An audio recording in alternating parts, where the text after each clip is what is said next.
Hello, everybody. This is the second lecture on connection establishment as the transport layer service. So, in the previous video, we had seen the issue with delayed duplicates. So, we have to handle delayed duplicates.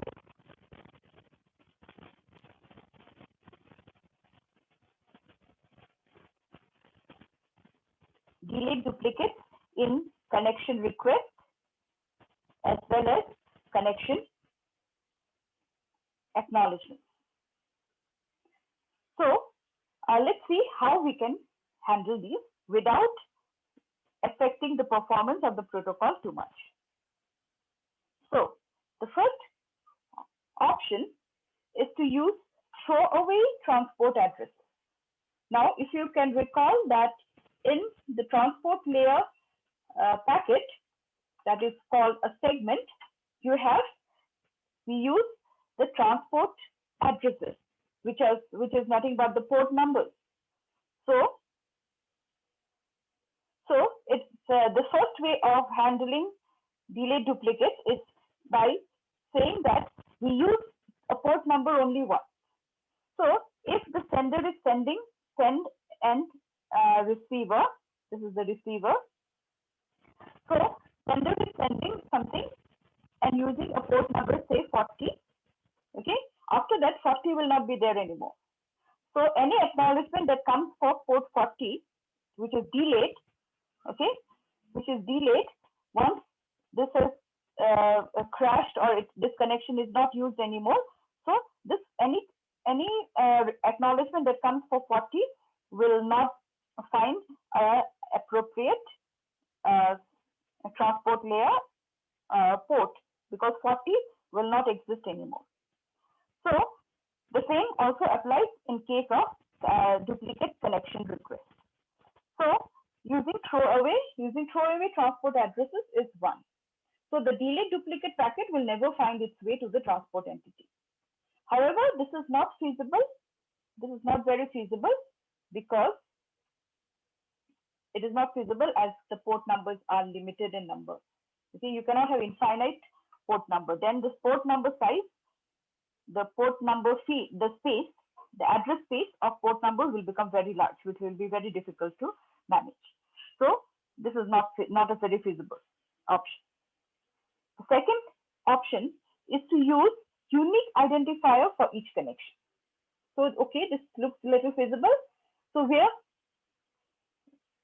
the sender will, when it wants to establish a connection, with this connection, it will give a unique identifier. Say this is connection number 10. So it says that this is a connection request and this is connection number ID is 10. Okay. So this connection ID can be placed in the header of each segment. Remember, segment is the what we call packet in the network layer. We call it a segment in the transport layer. So it is basically the data unit that you are sending it. It's called, that is the protocol data unit.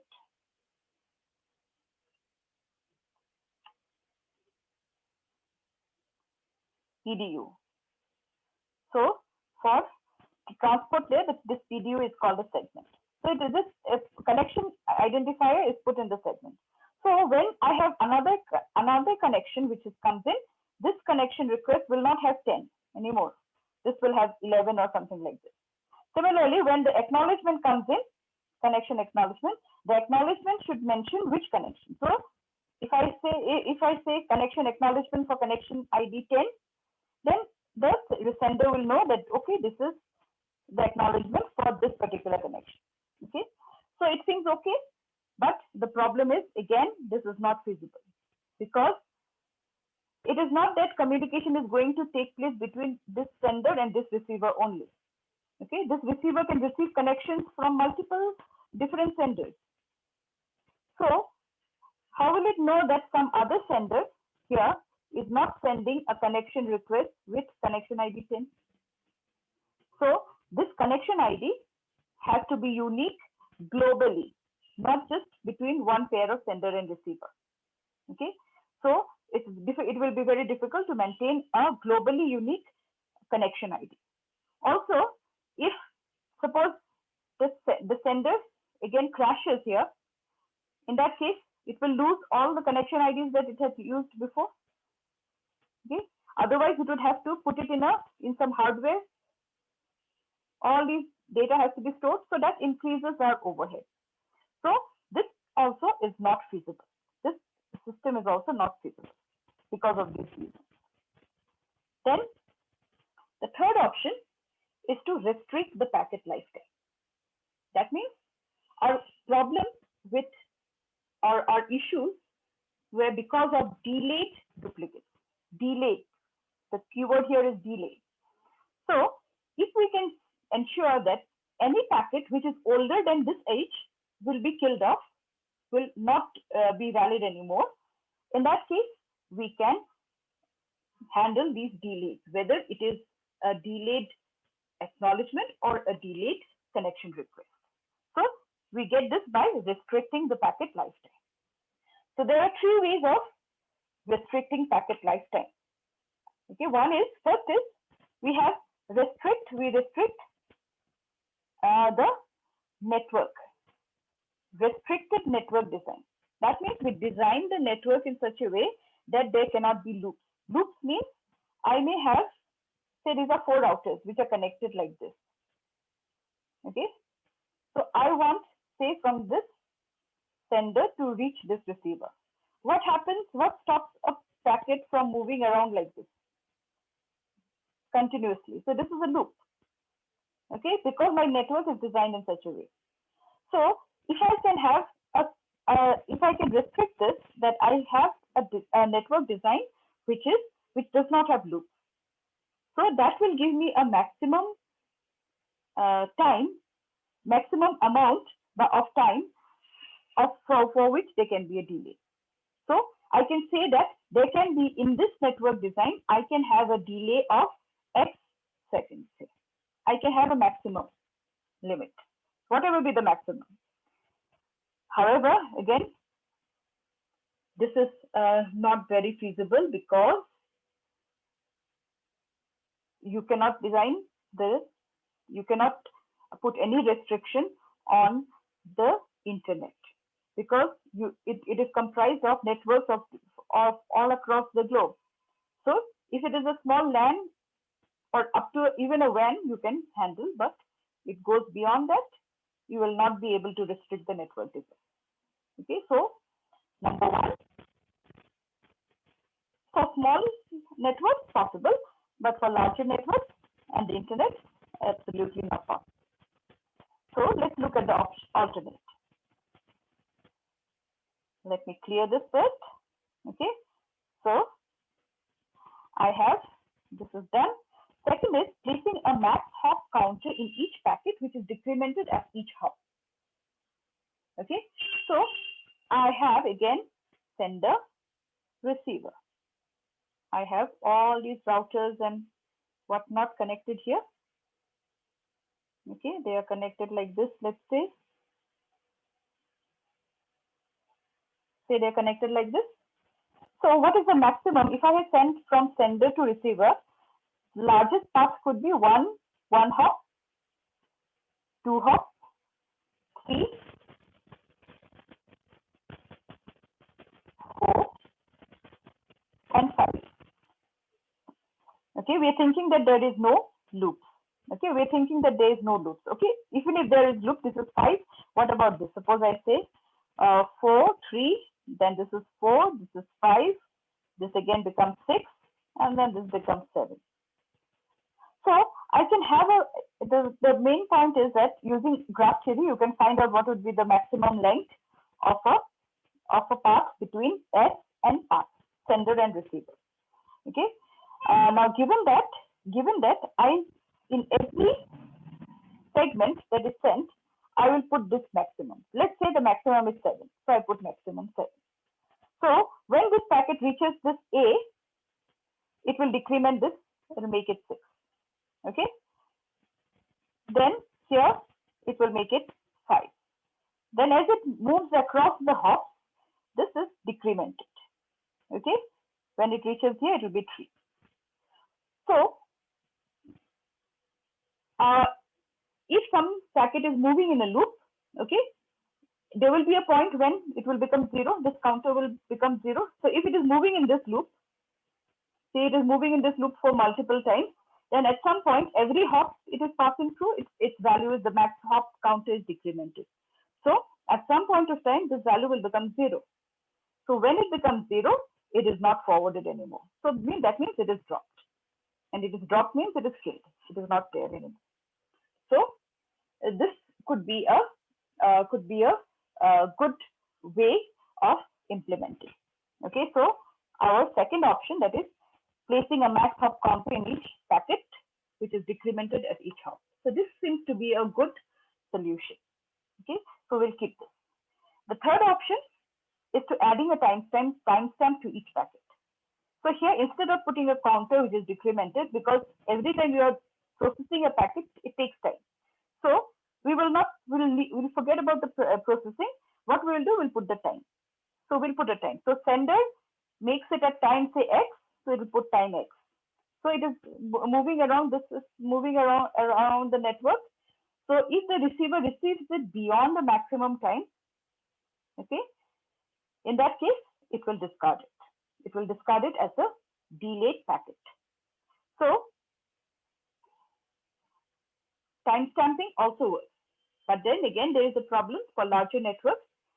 Maintaining all these, that means when I'm adding a timestamp, means all these sender, receiver, and all these internal nodes should have the same, all of their clocks must be synchronized. They must be showing exactly the same time, which is again almost next to impossible. So because of this is also, adding timestamp is also not a very good option.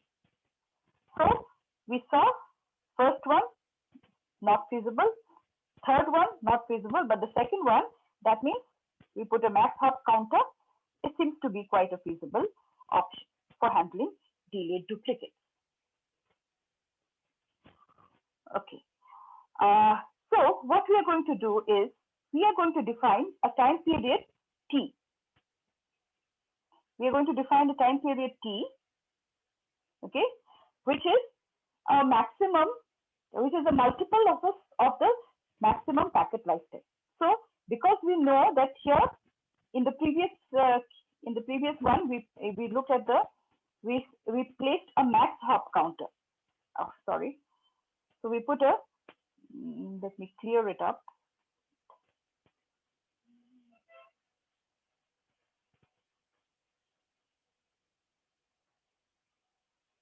So we put a max hop counter because we are putting a maximum value to which this particular a particular packet can take. So we are going to use the similar concept, and we are going to define a time period T, which is the maximum of the, which is a multiple of the maximum packet lifetime. So this maximum packet lifetime. It can easily be found out. Okay, for most networks, this is already available. Like say for the internet, I think there is also, you can also find out what is the maximum lifetime. So you know what is the maximum packet lifetime, okay? And T is given to be a small multiple, say X into max packet lifetime.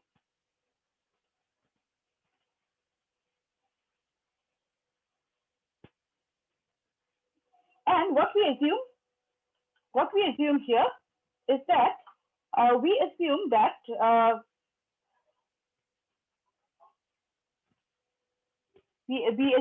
within time T, within the time period T, okay, we assure that we can say that within time T, any delayed duplicates or delayed acknowledgements are gone. Okay, so all old packets after T seconds are dead. So what we will do is we will wait for T seconds after sending a packet. So So it has sender has sent a connection request. It will wait for t seconds, and if within t seconds, okay, it does not receive an acknowledgement, okay, in that case, it can safely send another connection request, because within the time period t, the time period t is selected in such a way that within time period t, okay, no delayed duplicates will be there. Also, no delayed acknowledgements will be there. They will all die off. So let's see how. So let's say this, if we wait, now this,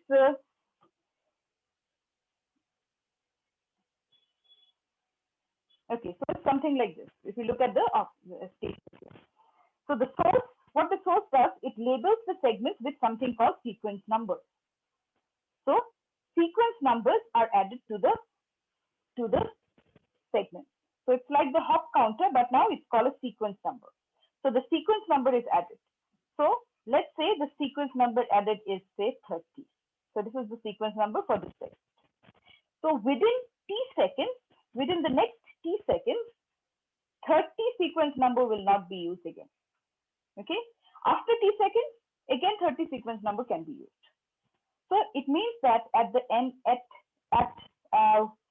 any point of time, a particular sequence number, only one packet can be there in the network, which is of a particular sequence number within t seconds.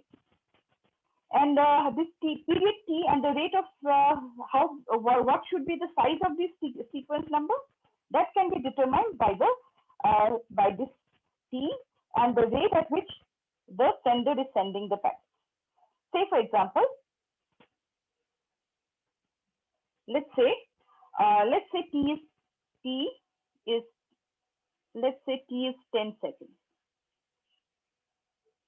T is 10 seconds, and the rate of packets or segments per second is 4. So 4 packets are sent per second. So in 10 seconds, that means in 10 seconds, you can send 40 packets. So 40 packets must be sent. Can be sent, not must be sent. Can be sent per, okay, in time t. All right. So your sequence numbers can be given like this. If you give from 1, 2, 3, 4, or 0, 1, 0, 1, 2, you give the sequence numbers up to 39, 40 are there. So that means in t seconds, that is 10 seconds, you can give these sequence numbers. Then after 10 seconds, you can again start from this. Okay. So to represent from 0 to 40, how many bits will you require? 0 to 40, you will need, I think, 6 bits. 6 bits will be required. So this 6 bits, so your sequence number will be of size 6 bits, because you will not get a sequence number which is beyond 39, because after 39 it will wrap around. So this is not exactly, this may not exactly, all the bits may not be used, but it gives a close value to it. So so we are assuming that the number of bits is, number of the sequence numbers will be of this many bits.